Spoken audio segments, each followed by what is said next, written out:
amen, aabangan ko talaga kayo sa labas. Amen. Purihin po ang Panginoon sa gabing ito. At sa gabing ito, ano po ang ating pagsamba? Ito po ay special service. Napaka-special po ng gabing ito sapagkat isang taon po tayong sinamahan ng ating buhay na Diyos. Amen. Kamusta po ba ang inyong 2023? Amazing? Isn't it amazing? Challenging? Wonderful? Parang lahat positive ba? Praise God, ano? Wala po bang pinaluha ang 2023? Ay, meron? Pinaluha ka ba? Amen. Alam niyo po, ang buhay hindi naman talaga laging masaya. Ano po, may mga pagkakataon na malulungkot din naman tayo. Pero sa kalungkutan po, ang masaya, alam natin na pagkatapos nun, may saya na paparating sa ating mga buhay. Amen? So, handa na po ba kayong iwanan ng 2023? Amen! Parang ayaw niyo na sa kanya ya.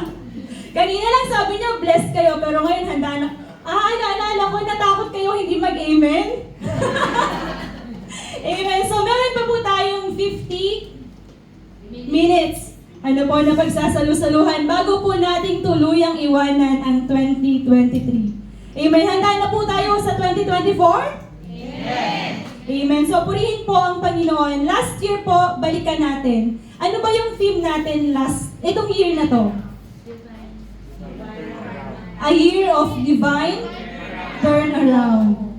Amen? Turnaround. A year of divine turnaround. And sobrang laking pagbabago po sa buhay ng ating simbahan yung itong taon na to. Kasi ito yung transition natin na kung saan yung ating head pastor po ay nag-for good na. Amen? So napakalaking pagbabago sa simbahan. Talaga namang big turnaround siya. Ano po kasi sanay tayo na every time na pupunta tayo, nandito sila. And then ngayon biglang mag-go for good na pala sila. But alam niyo po, may perfect time po ang Lord. Though hindi tayo handa, pero alam ko po na ang mga nangyari is sa perfect timing po ng ating Panginoon. And God help us po to overcome po that transition. And salamat po sa buhay ng bawat isa kasi nandito po tayo, ang Panginoon po, naging smooth lang po yung lahat. Amen? Na hanggang ngayon, nandito tayo nagpapatuloy. Isang patunay po na hindi tayo sa tao tumitingin, kundi ang Diyos ang ating pinaglilingkuran. Amen? And this night po, ang ating pong theme ay a year of ano po? Ito po siya, a year of extraordinary purpose. Amen. So yan po ang ating topic for tonight, a year of extraordinary purpose. So let us close our eyes and let us pray. Hallelujah, Jesus. Aking Diyos, aming Diyos, Panginoon na makapangyarihan sa lahat. Marami pong salamat sa gabing ito, aming Ama, na kayo po ang sumama, kayo po ang tumulong, Panginoon, sa buhay ng bawat isa. Lord, salamat, Panginoon, sapagkat inuna ka namin, Panginoon, sa gabing ito. Maraming mga bagay, Panginoon, na pwede kami unahin. But thank you, Lord, kasi we decided na to seek you first more than anything. Marami pong salamat. Speak to us, Panginoon, ano mo yung gusto mo para sa amin sa buong taon na ito. Salamat po. In Jesus' mighty name we pray. Amen. Sige po, tuloy Maria. Pwede po kayo pumalakpak. Hallelujah. So, purihin po ang Panginoon, extraordinary purpose. Ayan, welcome po sa ating mga bagong dating. Ano po? A year of extraordinary purpose. Sino po dito yung mahilig sa mga extra? Extra rice? Extra rice? Sino mga mahilig sa extra rice? Parang medyo halata nga. Amen. Extra income? Siya din. Ay, si Ma'am Shi. Extra favor? Ano ba po bang mga extra? Extra challenge! Extra tulog! Yung mga extra tulog! Ayan. Amen. Tayo po kasi mahilig tayo sa mga extra. Alam niyo po, yun yung mga idinadagdag sa atin. So ngayon po pag-aralan natin, ano bang ibig sabihin ng extraordinary? So ito po hindi lang basta ordinary, it is extraordinary. So when we say extraordinary, tinignan ko po ito sa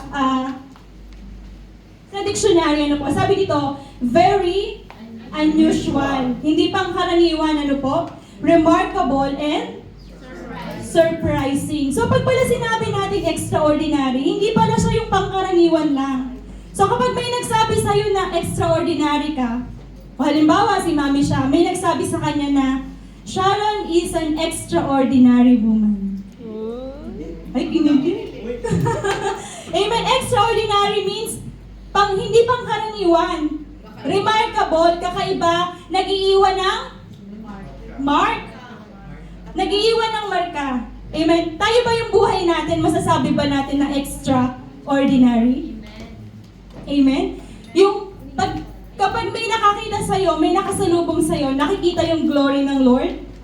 O baka nakikita yung mga hindi magandang ugali na naiiwan nating marka sa kanila? Amen? So nasa sa atin po yun. Sabi po dito, if you describe something or someone as extraordinary, you mean that they have some extremely good or special quality. Hindi lang siya good extremely. Diba? Extremely good or special quality. So yan po yung ibig sabihin ng extraordinary. Na kapag sinasabi natin extraordinary, very unusual, remarkable, or surprising. So this year po, na ang ating theme ay extraordinary purpose, asahan po natin ang very unusual, remarkable, and surprising na pagkilos ng Panginoon sa ating mga buhay. Amen po? Amen. Amen. Sige po. So ngayon ako po, tignan natin yung kahulugan ng purpose. Kapag sinabi po nating purpose, sabi po dito, a person's sense of resolve or determination. So kapag pala alam mo sa sarili mo na may purpose ka, determinado ka. Amen? Di ba halimbawa ikaw sa trabaho mo, alam mo yung goal mo may purpose ka. So ginagawa mo yung best mo para marating mo yung bagay na yun kasi you are determined. Amen? May purpose ka. So tayo po bilang tayo mga anak ng Diyos, kailangan alam natin yung purpose natin. Amen? May purpose po ang bawat isa. Alam niyo po, ang good example po dito is si Jesus Christ. Amen? Pag sinabi po nating extraordinary purpose, si Jesus Christ po is isa sa mga napakagandang halimbawa. Siya po talaga yung nag-set ng standard. Amen? Nung si Jesus Christ po, iniwan niya yung kanyang pagka-Diyos at bumaba siya dito. Ano po yung extraordinary purpose niya? To save us. Amen? Hindi naman po siya bumaba dito na, ay sandali nga, tingnan ko nga yung mga kin-create ko. Hindi naman siya basta naglibot lang na parang katulad ng mga boss nyo na kapag pumupunta sa company or pumupunta sa store, bibisita para mag-check ng mali. O yung mga madam nyo kapag bumisita sa bahay, mag-check ng alikabok kung nalinis ba. Amen? Si Jesus Christ po hindi ganun. Pumunta po siya dito sa mundo to save us. Yun po yung purpose niya. And it's extraordinary purpose. Pero maiisip natin syempre sasabihin natin, syempre si Jesus Christ yun. Iba naman tayo. Di ba po? Iba naman tayo. Hindi naman tayo si Jesus Christ na ganun ka-powerful, ganun ka, alam niyo po, na ganun siya kasi Diyos siya. Pero, ang tanong po kasi, tayo ba? Kaya din ba natin yun? Is extraordinary purpose possible for ordinary people like me? Posible po ba? Amen. Ilang percent po? 90%. Posible po ba na ang katulad natin ay meron din extraordinary purpose? Amen. Huwag po kayong maguluhan. Posible po, amen? Sa Old Testament po, marami po itong mga Bible character na lingkod ng Diyos, na mga simple lang yung buhay nila, pero meron silang extraordinary purpose. Like Moses. Di ba po kilala po natin si Moses? Si Moses po, meron siyang extraordinary purpose. Nakita po natin yung buhay ni Moses is napakalaking impact po sa buhay ng mga Israelites. Amen? So, ang purpose ni Moses ay ilabas ang mga Israelita sa pagkabihag po nila, ano? Sino pa po? Si Abraham. Si Abraham, siya'y simple lang din, ano? Pero, grabe din yung ginampanan niya. He became the father of all nations. Amen? Even Sarah, di ba? Sino mag-aakala na sa edad ni Sarah magkakaroon pa siya ng anak? Amen? To serve the extraordinary purpose of the Lord. Marami pa po kung tatalakayin natin si Rahab, ano? Siya isang prostitute pero ginamit siya ng Panginoon. Si King David, di ba? Simpleng pastol pero ginamit siya ng Diyos. Amen? So lipat tayo sa New Testament. Sa New Testament, sino po yung mga kilala yung mga simpleng tao na ginamit ng Diyos? Wala po kayong kilala. Sige po. Alam niyo po ba na si Peter, si James, si John, si Andrew, ano ba trabaho nila? Fisherman. Amen? Would you imagine na yung fishermen kayang i-turn ng Lord into fishers of men? Amen? So kahit tayo po, simple lang tayo, minsan ina-underestimate natin yung sarili natin na hindi natin kaya. Pero maging motivation po sa atin yung mga nauna na sila mga simple lang din yung buhay nila, pero ginamit sila ng Panginoon. Amen? Bakit sila ginamit ng Diyos? Sa papaanong paraan sila ginamit ng Diyos? At bakit kahit simple lang, bakit kahit ordinaryong tao lang sila, is nagawa nila yung extraordinary purpose na pinapagawa sa kanila ng Panginoon. So puntahan po natin yung ating key verse for tonight, which is in Ephesians chapter 3 verse 20.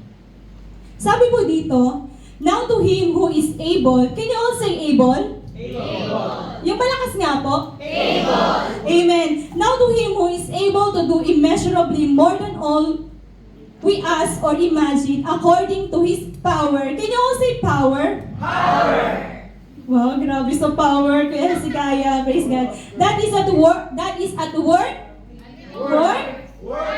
Work within us. To Him be glory in the church and in Christ Jesus through all generations forever and ever. Amen. Hallelujah. So sa gabi pong ito, gusto ko pong pansinin natin itong able, power, and work. Hinighlight ko na po sila para mapansin nyo na po. Nagpapapansin po kasi sila itong able, power, and work. So ano yung significance nila kung paano yung mga ordinaryong tao nagawa nila yung extraordinary purpose na pinapagawa sa kanila ng Panginoon. Sige po. Next. God is able. Amen. Alam niyo po ba na maraming kayang gawin ng Diyos? Marami na po ba siyang nagawa sa buhay niyo? Minsan po yung mga ginawa niya, hindi naman natin in-expect, no? Pero ginawa niya para sa ikabubuti natin. Alam niyo po, ngayon daw, the mission of God is world domination. Amen? At bilang tayo po ay mga tagasunod ng Lord, isa po to sa mga desire o isa po to sa mga bagay na dapat natin gawin. Yung Great Commission po, which is to preach the gospel sa lahat ng tao sa mundo. Amen? God is not settling for just a little. Hindi siya pwede dun sa pakonti-konti lang. God is in full domination mode. Amen? Gusto po ng Lord marami. Tayo po kasi sanay tayo sa buhay natin. We are very comfortable po in our little worlds, in our little kingdom. Ano po, na kung saan kontento na tayo na ito na lang yung routine natin everyday. Pagising mo sa umaga, magkakape ka, maliligo, papasok sa trabaho, uuwi, kakain, matutulog. Sanay tayo sa ganung routine ng buhay natin. Amen? Paulit-ulit tayo everyday. Kapag Friday, magsisimba. Pagkatapos, uuwi. Amen? Parang paulit-ulit lang yung nangyayari. Di ba po? Pero alam niyo po ba that God, He has a bigger plans and you are part of His plans? May malaking plano po ang Diyos Sabi po natin kanina that He's full domination mode. He is in full domination mode. So malaki po yung plano ng Panginoon at sabihin mo sa katabi mo, kasama ka doon.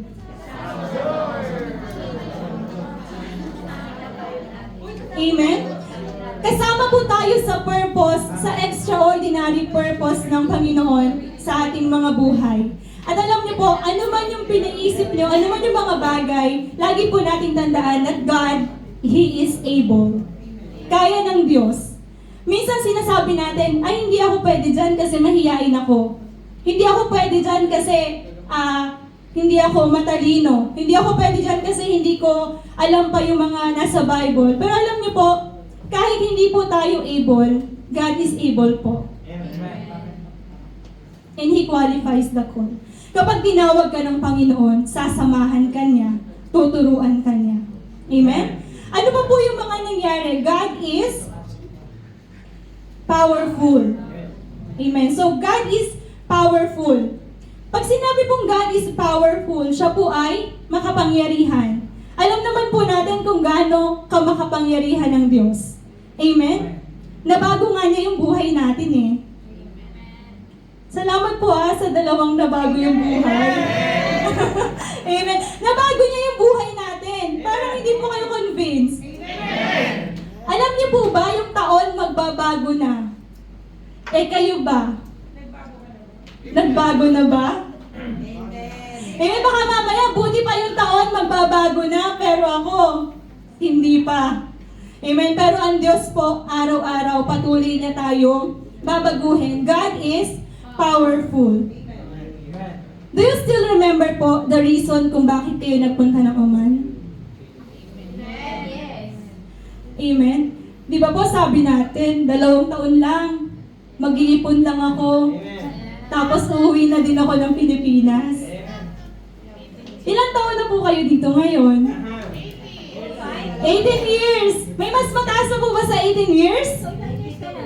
22 years! Congratulations! 22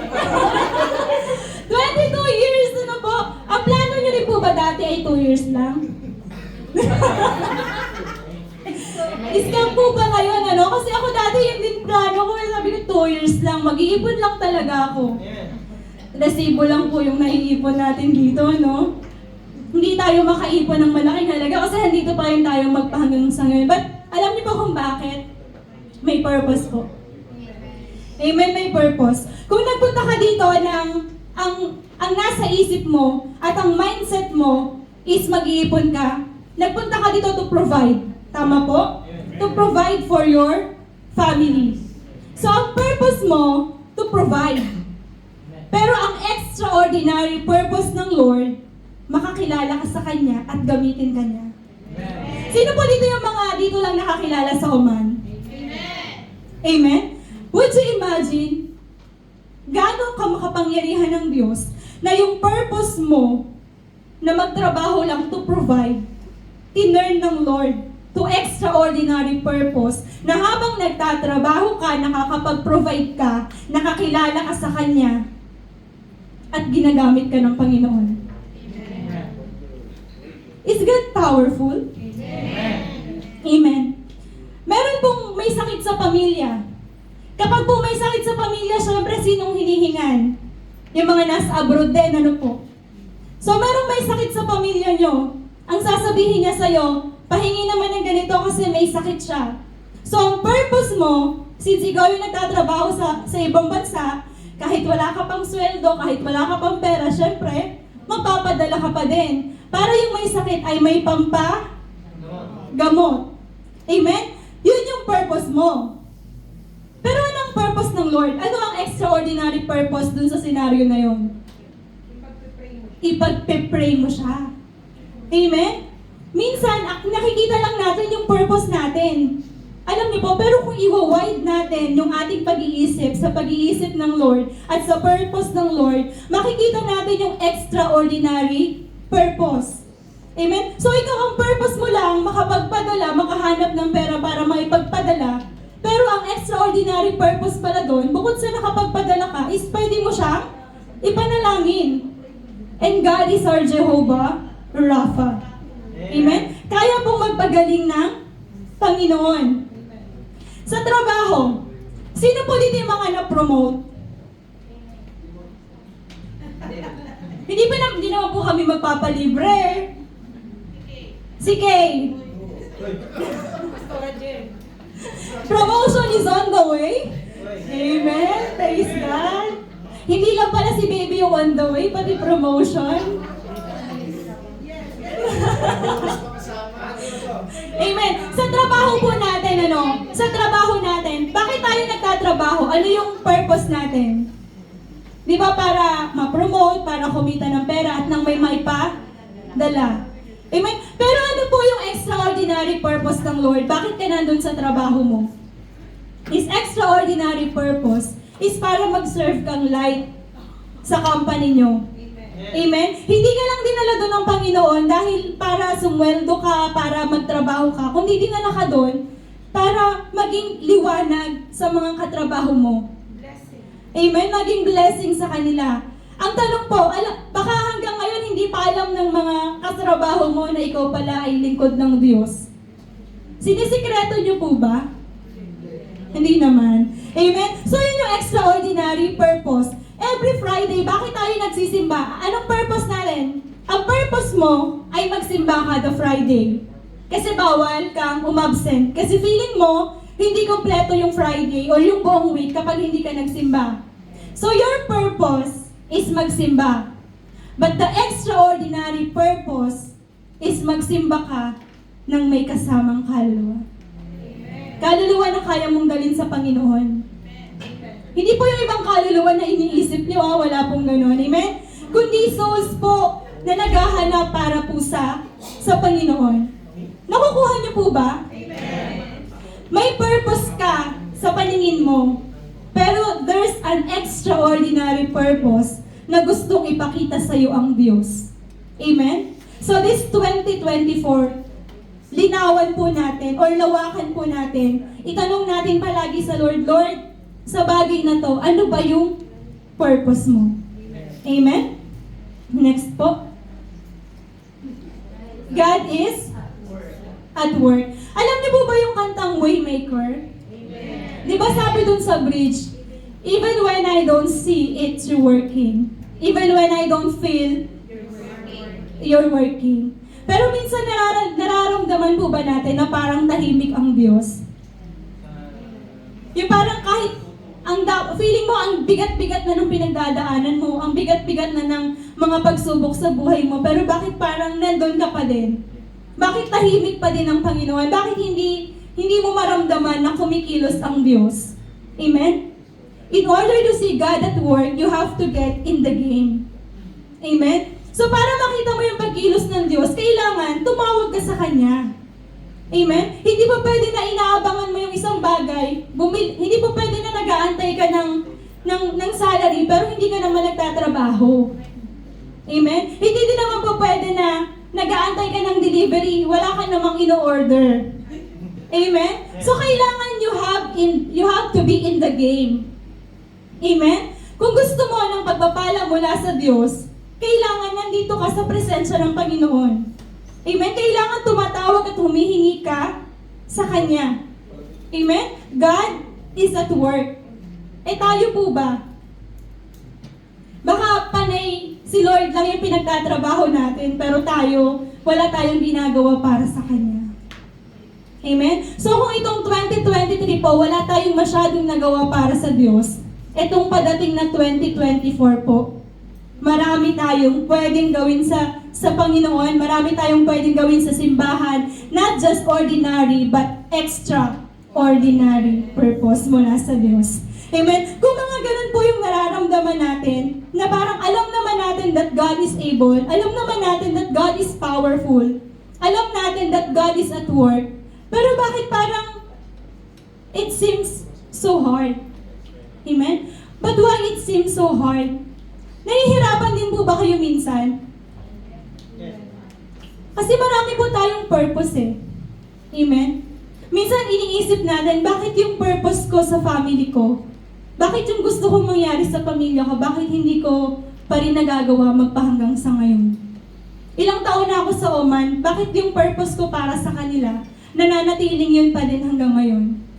Yung purpose mo sa kaibigan mo, yung purpose mo sa mga taong mahal mo, sa mga taong malalapit sa'yo, bakit parang ang hirap? Bakit hindi mo ma-fulfill yung purpose na gustong ipagawa sa'yo ng Diyos? But why it seems so hard? Bakit nga ba mahirap? God is able, God is powerful, God is at work. Kaya ng Diyos eh. Kaya niya, makapangyarihan siya, kumikilo siya. Pero bakit minsan parang ang hirap sumunod sa Panginoon? Bakit ang hirap makuha yung mga bagay na gusto nating makuha? Bakit hindi na lang ibinibigay sa atin lahat? Bakit may mga bagay na para bang hawak na natin, makukuha na natin, pero parang ang hirap pa din talaga nilang makuha? Amen. We have to check on ourselves. Meron po akong 2S na gustong i-share sa inyo that hinder us para po makuha or ma-attain yung God extraordinary purpose po sa ating mga buhay. And first S po is self-preservation. Masyado daw po kasi nating mahal yung sarili natin. Amen. Na minsan, lagi na lang para sa'yo, para sa akin, Lord, gusto ko nito. Lord, gusto ko niyan. Yung puro na lang ikaw, hindi mo na naiisip yung plano ng Diyos para sa'yo. Pinapreserve natin mabuti yung sarili natin para sa mga bagay na gusto lang nating mangyari.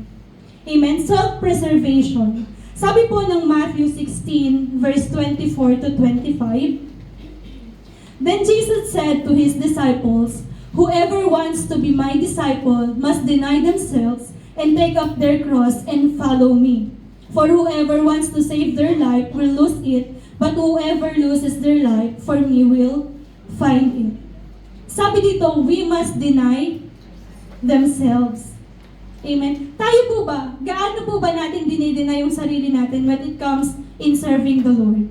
Palagi po natin sinasabi that we are the servants of God. But do we serve Him? Nagsiserve ba tayo sa Panginoon? Amen. Amen? Nagsiserve pa, paano tayo nagsiserve sa Kanya?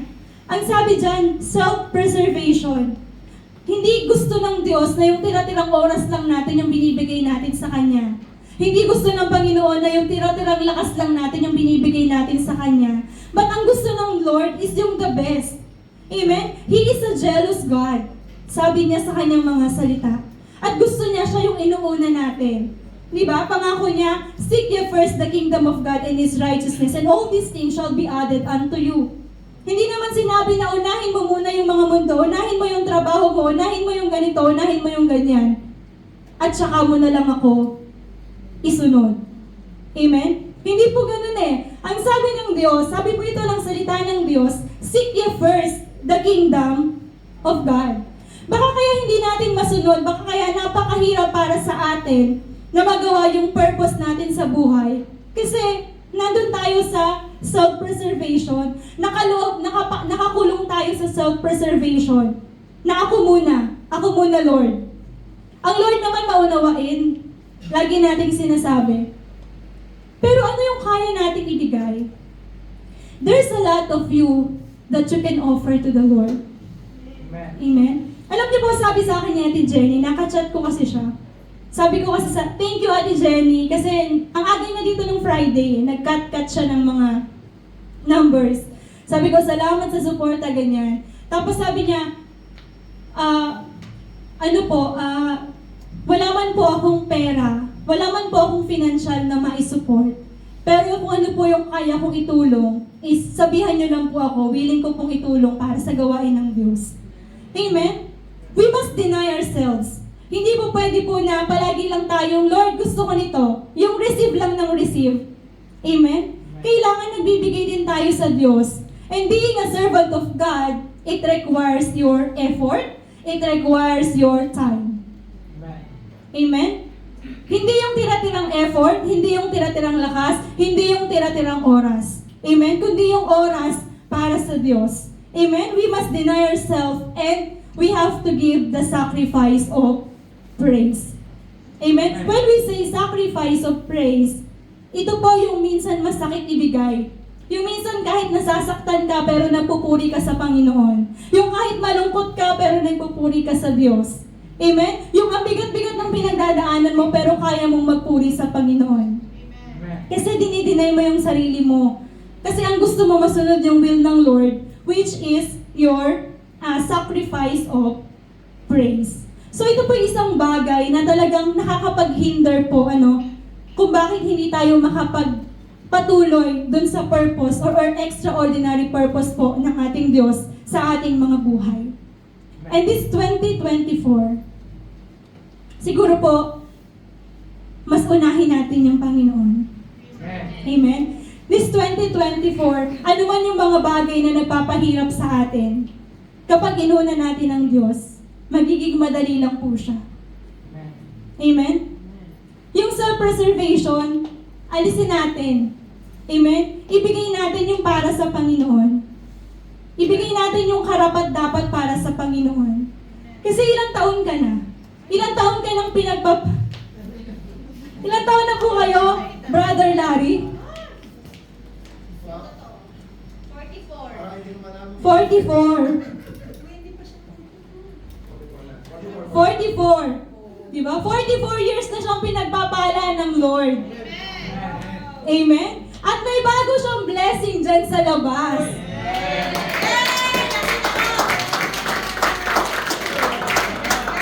Baka naman pwede mo kami isakay lahat. Amen? Tayo po, ilang taon na tayo? Kung ilang taon, sige po, hindi ko na po kayo tatanungin. Pero kung ilang taon na po kayo, would you imagine, ganong taon na kayong inaalagaan ng Lord? Ganong taon na kayo pinapaganda ng Panginoon, pinapagwapo ng Diyos, pinapalakas, pinapalusog. Amen? Anong nagagawa natin para sa Kanya? There's a lot of you that you can offer to the Lord. Amen? Kung hindi kaya ng time mo, pwede kang magbigay financially. Amen? Marami kang pwedeng ibigay para sa Panginoon. Alam niyo po, nakaka-bless Kasi minsan, hindi na sinasabihan. Yung pagkatapos ng Friday service, kanya-kanya na silang kuha ng upuan, tapos balik na sa dati. Amen? Yung mga simpleng bagay na kaya mong i-offer sa Panginoon. And it will serve your extraordinary purpose. Amen? Ano pa po yung second S? Second S po natin is sins. Amen. So ito po, sabi po ni Pastor Jerwin last Friday, lahat tayo ay makasalanan. Sige nga po, sino nga po ulit dito yung mga nagkasala? Ba't parang proud na proud po kayo? Amen. Totoo naman po na tayo ay nagkakasala, po. Pero alam niyo po ba na ang sin, sabi po sa Isaiah 59 verse 1 to 2, isa po sa mga bagay kung bakit hindi natin ma-meet yung purpose natin o hindi natin makuha yung extraordinary purpose, it's because surely the arms of the Lord is not too short to save, nor your ear too dull to listen, to hear, but your iniquities have separated you from God.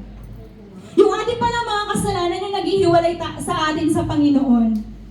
Amen? So kung simba nga tayo ng simba, pero patuloy naman tayo sa pagkakasala, paano natin magagawa yung extraordinary purpose na pinapagawa sa atin ng Diyos?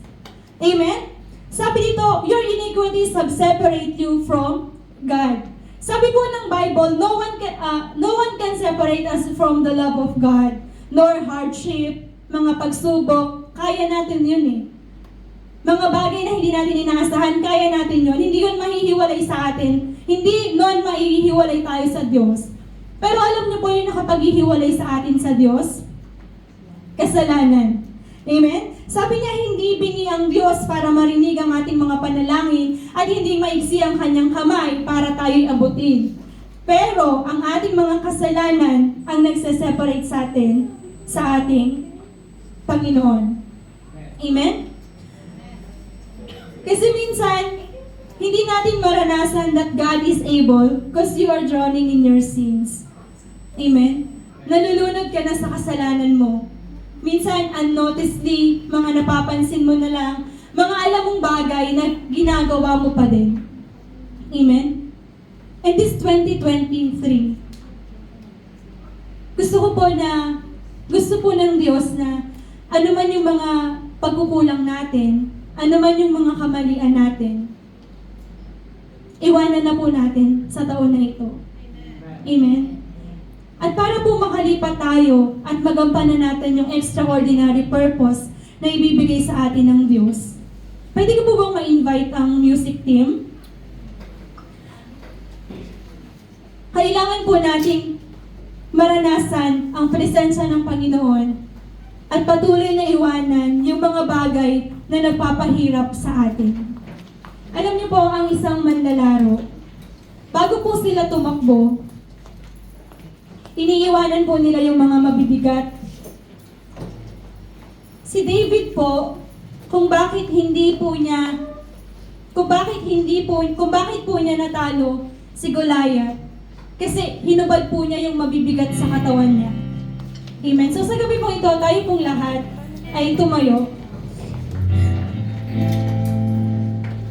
Nais po ng Diyos na patuloy natin siyang maranasan. Marami pa pong gagawin ng Diyos sa buhay ng bawat isa. Subalit kailangan po nating alisin yung ating self-preservation. Alisin yung ating mga kasalanan. I want you to focus this night sa presensya ng Panginoon. Magpasiyasat tayo sa ating Diyos. Kung meron mang nakakakilala sa iyo, iyon na yung Panginoon. Bago tayo pumunta sa year 2024, magkaroon tayo ng self-assessment. Let's make an evaluation po sa ating mga sarili. Ano ba yung mga nangyari sa atin this year 2023? Ano yung mga gusto nating iwanan sa taong ito? Let us focus in the presence of the Lord. Wala po tayong ibang iisipin, wala po tayong ibang gagawin to be in the presence of the Lord sa mga oras na to. Patuloy tayong magpasiyasat sa ating buhay na Diyos.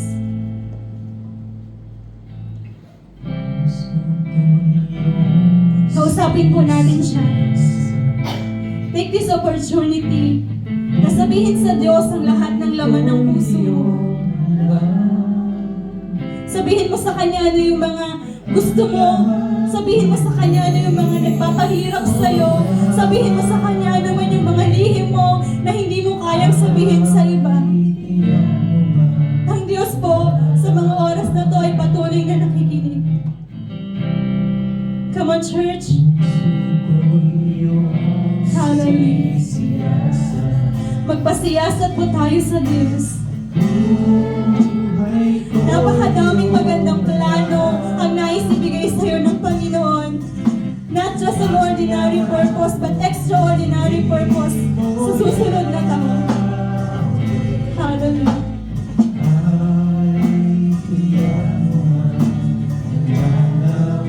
Sige po, minsan pa. Hallelujah.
po na tanging sa Diyos lamang natin mararanasan yung pagpapatawad sa ating mga kasalanan.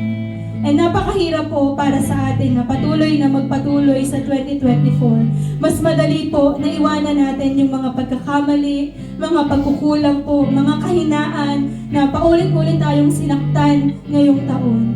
Ito po yung oras na kung saan patuloy na nais ng Diyos na ibalik natin sa Kanya yung pagtitiwala, lakas na gusto niya ng Panginoon para sa ating mga buhay. Amen. So kung tayo po'y nakahingi na ng tawad sa ating Panginoon, sabi po dito sa ating conclusion, be excited po sa gagawin ng Panginoon. For we are God's handiwork, created in Christ Jesus to do good works. Amen. And this year, 2024, marami pong ipapagawa ang Diyos sa buhay nyo. Extraordinary purpose para sa pamilya mo, para sa kaibigan mo, para sa mga kapatid mo, para sa mga mahal mo sa buhay. It will be extraordinary you. Hindi na yung ikaw na matatampuhin, hindi na yung ikaw na masasaktan, hindi na ikaw yung mahinang ikaw. This year, gusto ng Panginoon na maging malakas ka. Gusto ng Panginoon na unahin mo siya. Gusto ng Panginoon that this year, yung extraordinary purpose na matagal na niyang pinapagawa sa'yo, sabi niya, which God prepared in advance for us to do. Pinrepare na pala ng Diyos yung extraordinary purpose na kailangan mong gawin. Sabi niya dito, which God prepared in advance for us to do. And this is the year. Ito yung taon na kung saan yung extraordinary purpose na matagal na palang pinrepare ng Panginoon para sa'yo. Ito na yung pagkakataon para gawin mo. Amen? As we close this year, iiwanan na natin yung mga kahinaan natin na paulit-ulit tayong sinasaktan. Amen? As we close this year, panibagong ikaw, mas malakas, mas matatag, mas pinagpala, at mas pinaniniwalaan ng Panginoon. Iba ka na. Ang Diyos ang nakakakilala sa'yo. At sa kahinaan mo, nakikita yung kalakasan ng Panginoon.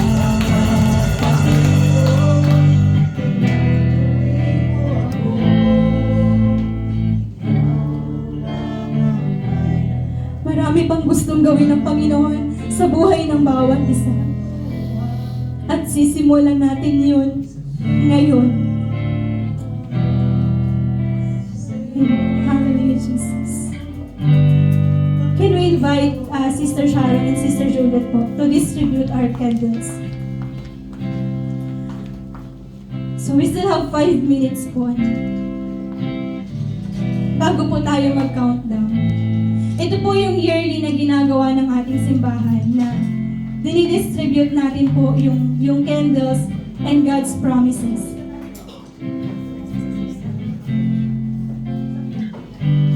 Bakit po tayo nagdidistribute ng God's promises? Sabi po ng 1 Corinthians 1 verse 9, God will do this for He is faithful to do what He says. And He has invited you into partnership with Son, Jesus Christ, our Lord. So mamaya po pag nakuha natin yung God's promises, huwag po muna natin siyang basahin. Sabay-sabay po natin siyang basahin mamaya. And can we form a circle po ba? Pwede po ba tayong bumilog as we light our candles?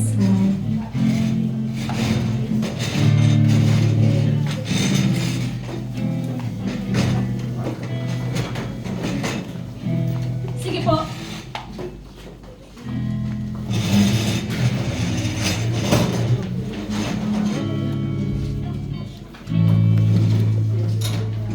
God will do this for He is faithful to do what He says, and He has invited you into partnership with His Son, Jesus Christ, our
ating mga God's promises?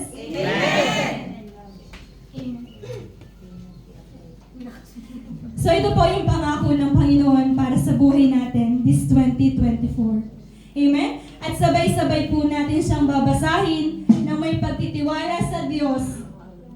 In 5, 4, lalakasan po natin ha. 3, 2, 1. Diyos.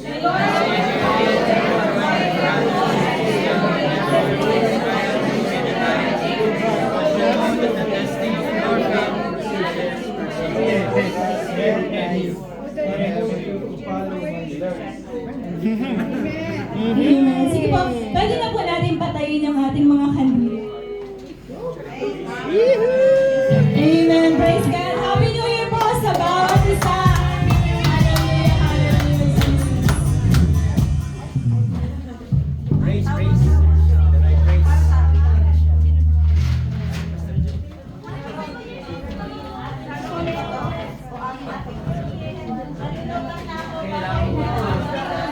Praise God! Happy New Year sa inyong lahat! Happy New Year, everybody! Welcome to 2024! Praise God! We believe that every one of you have an extraordinary purpose on this year!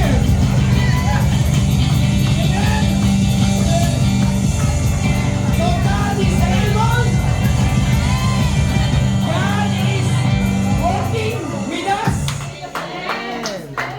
Amen. And God is so powerful. Amen. And you have an extraordinary purpose for each one of you. Ang purpose ng Panginoon sa buhay natin ngayong taon na ito ay hindi lang ordinary. Extraordinary!